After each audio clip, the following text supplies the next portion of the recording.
Continuamos en la UNED y estamos en el grado de Ética, Ética 1. Y estamos hablando de ética y psicología. Hablemos de psicología y moral. Un análisis de la praxis psicológica nos muestra que existe otra esfera en la que en forma reduplicativa entran en relación la psicología y la ética, la esfera de lo que podemos llamar orientación vital. Es bien sabido que el psicoterapeuta ha tomado en nuestra sociedad parte del papel antes encargado al sacerdote, al consejero espiritual o al pedagogo. Esto entraña un doble peligro. Uno, que la psicología pretenda convertirse en ética y que por lo mismo se juzgue que aquello que puede ser técnicamente posible y aún recomendable es también, y por lo mismo, éticamente lo mejor. Y dos, que se pretenda reducir los problemas de valores a problemas de integración y adaptación psicológica. Las técnicas extremas del lavado cerebral y similares, aun cuando son mucho menos efectivas de lo que se han hecho creer en público, muestran cierto campo para la manipulación. Es claro que la terapeuta puede jugar un papel decisivo en la opción de vida que adopte su paciente. Es claro también que la psicología se ha plegado a las exigencias más explícitas de la sociedad de consumo, de producción capitalista, en la que la estimulación y la exacerbación de las ambiciones y necesidades por medio de la publicidad. Pero incluso puede haber manipulaciones mucho más sutiles de ámbito vital de las personas, condicionando sus relaciones interpersonales, las condiciones laborales, los ideales en la vida social.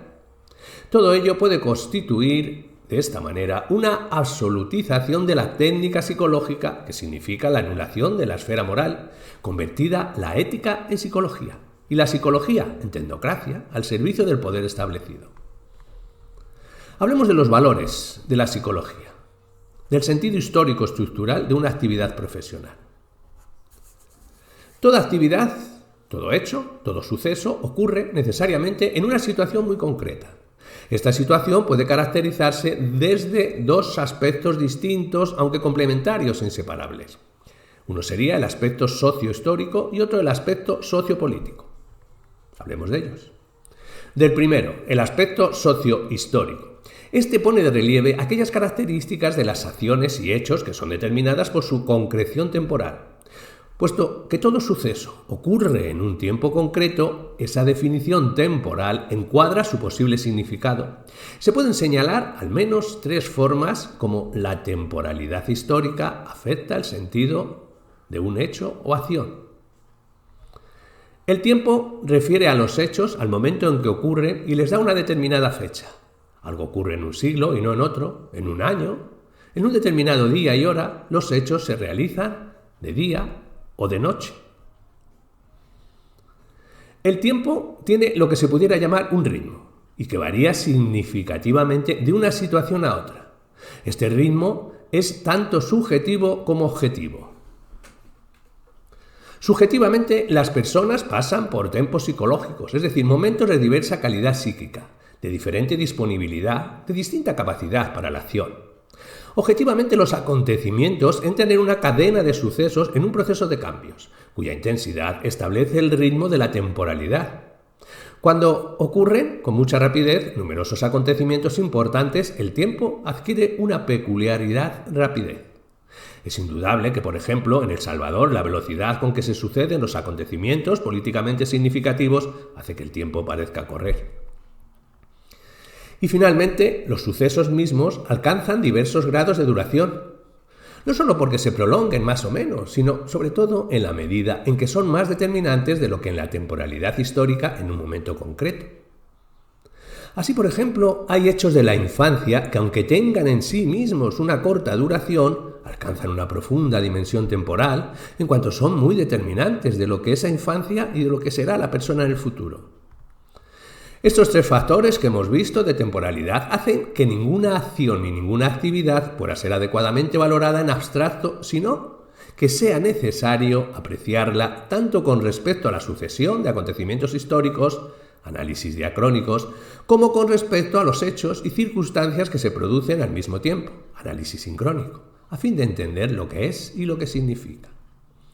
Aunque la temporalidad es un aspecto muy importante, la historicidad no se reduce a esa dimensión. Otro constitutivo esencial de la historia es la naturaleza de aquello que se realiza en el tiempo. En otras palabras, la historia es concreción, contenido. Es desarrollo, sí, pero desarrollo de algo. Ese algo que surge como nuevo o ese desarrollo que constituye la continua materialización del ser humano frente a la naturaleza, el hacer y hacerse de las personas como sujetos y objetos de la historia.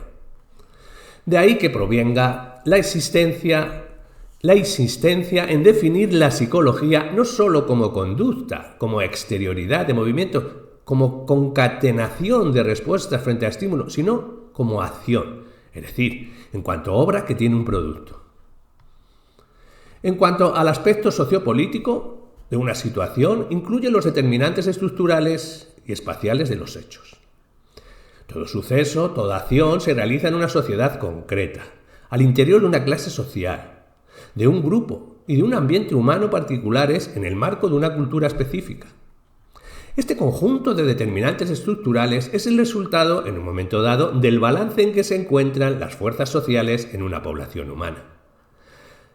Por ejemplo, no es lo mismo un asesinato que se produce al abrigo de un orden político opresor que el que se produce en un contexto de convivencia democrática. El policía que asesina al amparo de una dictadura expoliadora o como miembro de un escuadrón de la muerte tiene que ser juzgado de distinta manera que el policía que asesina en connivencia con una banda de narcotraficantes en un sistema democrático donde funcionan las instituciones de justicia. Es evidente que enumerar todas las peculiaridades que caracterizan a los sucesos y actividades llevaría a un recuento exhaustivo de la realidad, ya que ésta es individual, concreta, inmediata.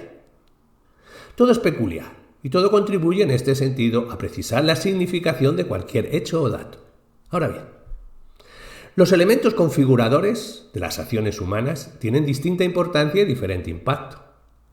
A la hora de analizar un asesinato político, cuanto mucho menos si se hizo con pistola o con rifle que si se hizo vistiendo el uniforme policial o con un vestido civil, y ambos elementos importan menos que si el asesinato se cometió por órdenes superiores o por iniciativa de los súbditos o por connivencia con otros grupos políticos. El carácter propio de la realidad humana pone en juego una multiplicidad de factores que se determinan mutuamente, pero entre los cuales hay algunos que son particularmente importantes en la determinación del todo. Así pues, un mismo dato, en una cultura, en un medio social, es o puede ser distinto que el mismo dato en otra cultura o otro medio social. Una actividad en el contexto de una organización social puede tener unos condicionantes, unas determinaciones y una trascendencia que no tiene en el contexto de otra organización social diferente. Agredir a una persona en un contexto puede ser juzgado como un simple asesinato, aunque provenga de un hombre uniformado, pero en otro contexto el mismo asesinato puede ser convertido en un acto de patriótica heroicidad. El carácter estructural e histórico de las realidades y actos humanos nos aleja de todo tipo de reflexión ética idealista, que no tome ese carácter en cuenta en una forma directa e inmediata. No se afirma aquí que no exista una naturaleza humana. Lo que se presupone es que la naturaleza humana se realiza en la concreción histórica. Y si es cierto que hay determinantes fundamentales ligados a lo biofísico y que son comunes, también es verdad que esos mismos determinantes son asumidos por la historia y la cultura, cada vez con más fuerza y profundidad. Si aplicamos este planteamiento al sentido de una actividad profesional y en concreto a la actividad del psicólogo, llegamos a la conclusión de que no podemos generalizar ni su sentido ni su significación, ni por tanto el valor o antivalor de un quehacer concreto a partir de una definición abstracta. Lo que sea un psicólogo no tiene el mismo sentido en un ámbito cultural en el de que la psicología es todavía una especie de arte mágica en una cultura en la que ya se es el encargado de las desviaciones, el loquero, o en una cultura que le considera simplemente como técnico del comportamiento. Con ello, no se afirma que lo uno sea mejor que lo otro. Lo que se afirma es que se trata de actividades diferentes. Por lo mismo, no se puede identificar el papel que desempeña o puede desempeñar el psicólogo en una sociedad desarrollada que en una subdesarrollada, en una sociedad agraria que en una urbana. en un sistema social capitalista o en uno socialista, atendiendo a una clase social o a otra en un régimen democrático que en una dictadura. El cambio de marco social hace que una misma actividad tenga supuestos y consecuencias diferentes. No es lo mismo, por ejemplo, aplicar un test de aptitudes o de inteligencia en un medio socioeconómico relativamente homogéneo que aplicarlo en uno heterogéneo, como sería una sociedad racista o una sociedad con profunda diferencia de clase. Un mecanismo diferenciador puede convertirse, de hecho, en un mecanismo discriminador. De modo análogo, no tiene la misma significación ni produce el mismo efecto realizar una orientación profesional o una modificación de la conducta en una sociedad competitiva, que en una sociedad donde se estimula la cooperación, en una fábrica que busca el lucro, que en una comunidad religiosa. Todas estas consideraciones nos llevan a afirmar que ser psicólogo en nuestra sociedad concreta, centroamericana y salvadoreña, no significa ni puede significar lo mismo que serlo en Estados Unidos, Europa, ni siquiera que serlo en México o Argentina, aunque en unos casos haya más similitudes que en otros. Supuesto este enraizamiento institucional de cualquier actividad profesional, sería un absurdo y una destrucción de la misma entidad propia de la ciencia y en concreto de la psicología pretender convertirla en un simple encuentro de influjos situacionales. La psicología tiene su propia entidad, que se realiza histórica y políticamente, por supuesto, pero que le distingue de otras ciencias y para el caso de otras actividades profesionales. Por eso conviene preguntarse por la interioridad de cada ciencia, determinada para su actualización por todos estos factores situacionales. Llegados a este punto, tenemos que considerar el horizonte propio de cada ciencia, como principio de totalización de su sentido. Hablemos de la importancia del horizonte ético. El horizonte de un objeto o proceso constituye el principio de totalización de su sentido. Por ejemplo, veo unas flores en el marco de un jardín. Analizo una idea en el contexto significativo de la totalidad de un discurso o de un pensamiento. Capto un comportamiento en el marco de la personalidad y vida de una persona. Así, cada cosa es vista, cada acción es puesta y cada idea es entendida desde algo que no es esa cosa, esa acción, esa idea. En cada uno de esos casos se coaprende algo distinto de lo directamente aprendido, sin lo que esto directamente aprendido no sería posible.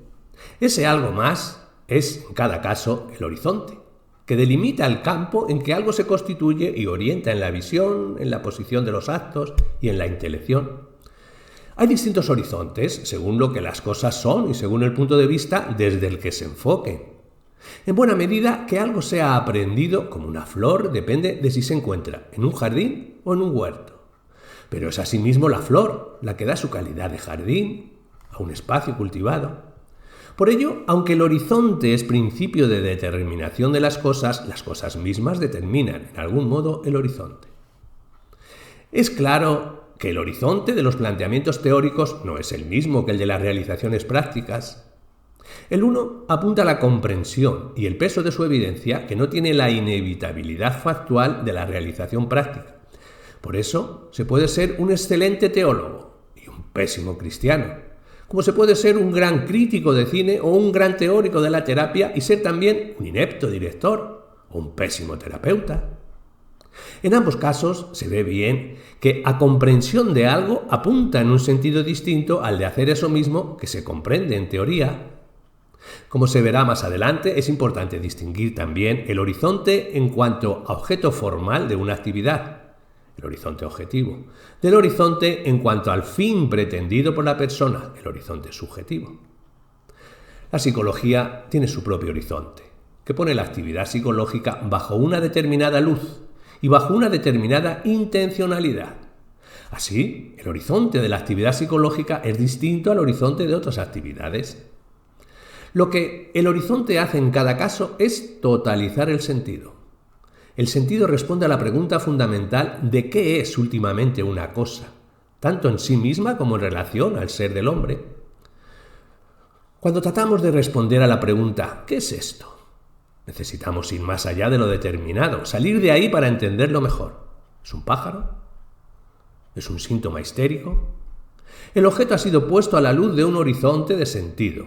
¿Se trata de un animal que vuela? ¿Se trata de un comportamiento propio de quienes padecen determinados trastornos mentales?